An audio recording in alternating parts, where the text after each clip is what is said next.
If you want a wide back, you need to train with purpose. Today I'm breaking down just how I did that over the years with training my back and how I implemented or how I've been using lat pull downs and lat rows to successfully do that. And I'm just going to share what has personally helped me to build a wider back. A wide, thick back doesn't happen by accident.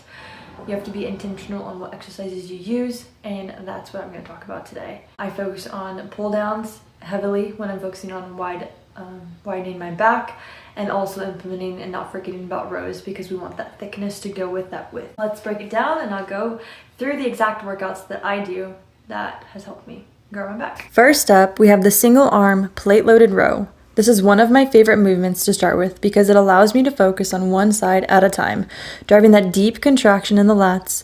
I stick in the 8 to 12 rep range currently, ensuring I get both strength and hypertrophy benefits. A tip that goes alongside these plate loaded rows, just because I am trying to lift heavy, is to not be afraid of what other people are thinking of you in the gym.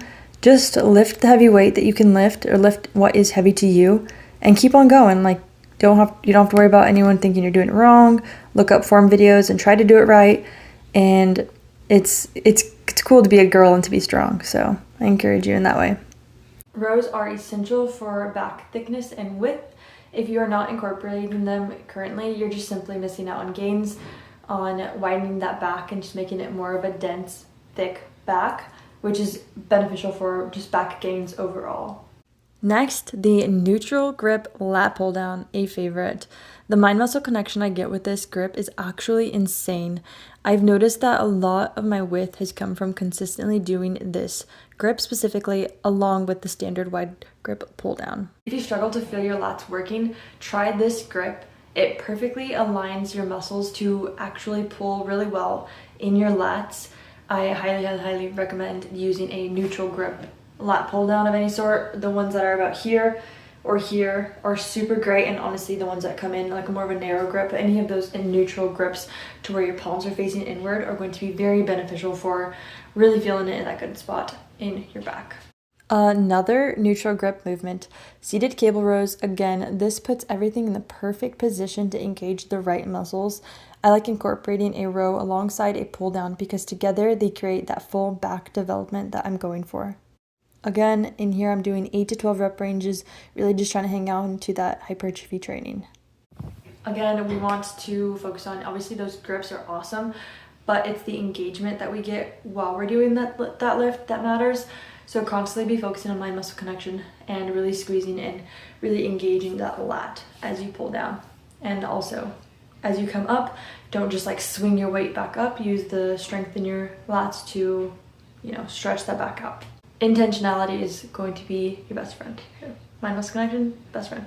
In your back day, make sure that you have one variation of a lat pull down and one variation of a row. That's the foundation for width and thickness. To finish off, I go with a single arm cable lat pull down.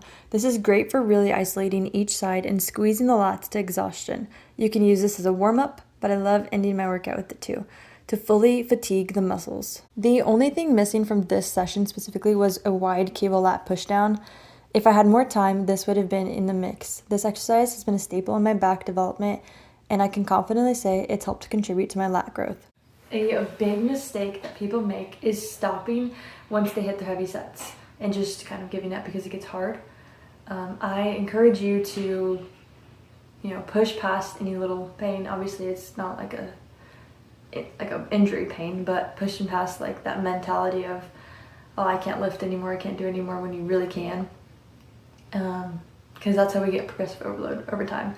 We do the harder thing the next day, and basically that's something that I need to keep on remembering. So it's just a reminder for you and for me. I am not a huge advocate on going to failure or doing that, at least all the time.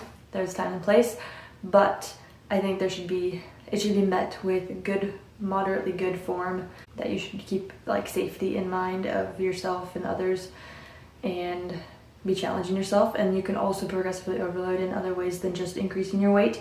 You can increase the amount of reps, make it more intense by lessening your rest time, so it makes it harder. Your muscles get less of a break, and so you're going back to stimulating your muscles as it seems like it's not ready.